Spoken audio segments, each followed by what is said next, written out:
ಇನ್ನು ಧರ್ಮಸ್ಥಳದಲ್ಲಿ ಎಸ್ಐಟಿ ತನಿಖೆಗೆ ಪ್ರತಾಪ್ ಸಿಂಹ ಆಕ್ಷೇಪವನ್ನು ವ್ಯಕ್ತಪಡಿಸಿದ್ದಾರೆ.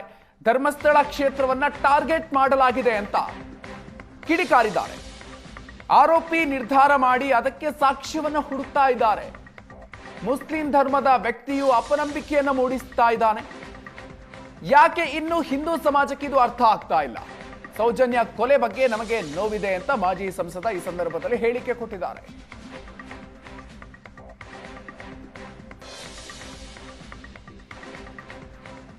ರಾಜ್ಯ ಸರ್ಕಾರ ಆರೋಪಿಯನ್ನು ತೀರ್ಮಾನ ಮಾಡಿಬಿಟ್ಟಿದ್ದಾರೆ. ಅದು ಧರ್ಮಸ್ಥಳದ ಧರ್ಮಾಧಿಕಾರಿಗಳಾಗಿರುವಂತಹ ವೀರೇಂದ್ರ ಹೆಗ್ಗಡೆಯವರು ಆರೋಪಿ. ಆ ಆರೋಪಿಯ ಅಪರಾಧವನ್ನು ಸಾಬೀತು ಮಾಡಲಿಕ್ಕೆ ಇವರು ಗುಂಡಿಯಾಗಿತಾ ಇದ್ದಾರೆ ಅಂತ ನನಗನ್ನಿಸ್ತಾ ಇದೆ. ಧರ್ಮಸ್ಥಳದಲ್ಲಿ ಸಾವಿರಾರು ಕೊಲೆ ಆಗ್ಬಿಟ್ಟಿದೆ. 367 ಪ್ರಕರಣಗಳು ದಾಖಲಾಗಿದ್ದಾವೆ. ಎಲ್ಲ ಕಡೆ ಬುರುಡೆ ಇದಿವೆ. ಅಲ್ಲಿ ಹೂತಾಕಿದ್ದಾರೆ, ಇಲ್ಲಿ ಹೂತಾಕಿದ್ದಾರೆ. ಇದನ್ನೆಲ್ಲ ನೋಡ್ತಾ ಇದ್ರೆ 350 ಕೊಲೆ ಆಗಿದೆ, 1000 ಕೊಲೆ ಆಗಿದೆ ಅಂತ ಹೇಳಿದ್ರೆ ಏನು ಧರ್ಮಸ್ಥಳದ ಧರ್ಮಾಧಿಕಾರಿ ಆಗಿರುವಂಥ ವೀರೇಂದ್ರ ಹೆಗ್ಡೆಯವರು ಏನು ದಾವೂದ್ ಇಬ್ರಾಹಿಮು, ಹಾಜಿ ಮಸ್ತಾನು, ಕರೀಂ ಲಾಲಾಗಿಂತ ದೊಡ್ಡ ಡಾನ ಅಂತ ನನಗೆ ಆಶ್ಚರ್ಯ ಆಯಿತು. ಇದಂದ್ರೆ ವ್ಯವಸ್ಥಿತವಾದಂಥ ಪ್ರಯತ್ನ ನಡೀತಾ ಇದೆ. ಈಗ ಧರ್ಮಸ್ಥಳವನ್ನು ಟಾರ್ಗೆಟ್ ಮಾಡಿಕೊಂಡು ನಡೀತಾ ಇರುವಂಥ ಪ್ರಚಾರಾಂದೋಲನವನ್ನು ಪ್ರತ್ಯೇಕವಾಗಿ ನೋಡಿ.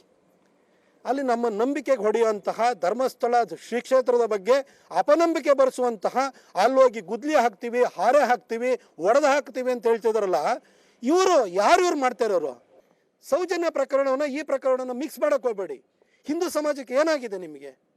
ಇಷ್ಟೊಂದು ನೀವು ಯಾರೋ ಹೇಳಿದ್ದನ್ನು ನಂಬಿಕೊಂಡು ಈ ರೀತಿ ಕ್ಷೇತ್ರದ ಬಗ್ಗೆ ಅಪನಂಬಿಕೆಯನ್ನು ನಮ್ಮವರನ್ನ ಒಂದು ರೀತಿ ಕಟಕಟಗೆ ತಂದು ನಿಲ್ಲಿಸುವಂಥದ್ದನ್ನು ಯಾಕೆ ಮಾಡ್ತಾ ಇದ್ದೀರಿ? 100% ಆರೋಪಿ ಫಿಕ್ಸು ವೀರೇಂದ್ರ ಹೆಗ್ಡೆ ಅವರು.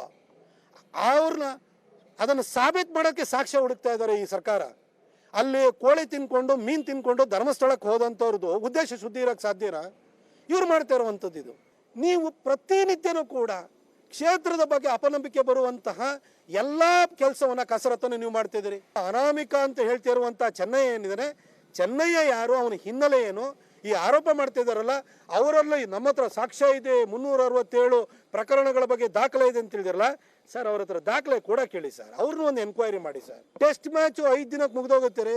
ಇದು ನೋಡ್ರೆ ಇನ್ನೇನು ನಿಮಗೆ ಸರಣಿ ಇಂಗ್ಲೆಂಡ್ ಮತ್ತು ಇಂಡಿಯಾದ್ದು ಟೆಸ್ಟ್ ಸೀರೀಸು 5 ಟೆಸ್ಟ್ದು 25 ದಿನ ಮುಗಿದೋಯ್ತು. ಅವ್ರು ಧರ್ಮಸ್ಥಳದ ಮಾತ್ರ ಮುಗಿತಾ ಇಲ್ಲ. 17 ವರ್ಷದ ಹೆಣ್ಣು ಮಗಳು ಸೌಜನ್ಯ ಬರ್ಬರವಾಗಿ ಹತ್ಯೆ ಆಗಿದ್ರ ಬಗ್ಗೆ ಇಡೀ ರಾಜ್ಯದಲ್ಲೇ ಇವತ್ತೂ ಕೂಡ ನಮ್ಮೆಲ್ಲರ ಮನಸ್ಸಲ್ಲೂ ಕೂಡ ಅದ್ರ ಬಗ್ಗೆ ನೋವಿದೆ.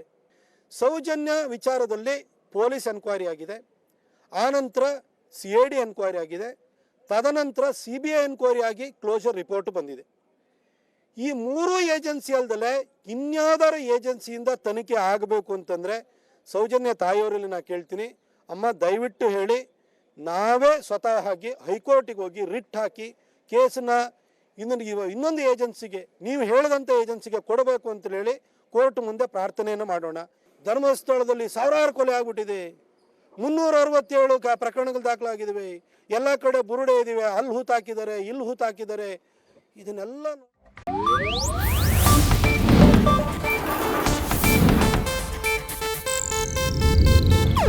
ಇದು ಏಷ್ಯಾನೆಟ್ ನ್ಯೂಸ್ ನೆಟ್ವರ್ಕ್ ಪ್ರಸ್ತುತಿ.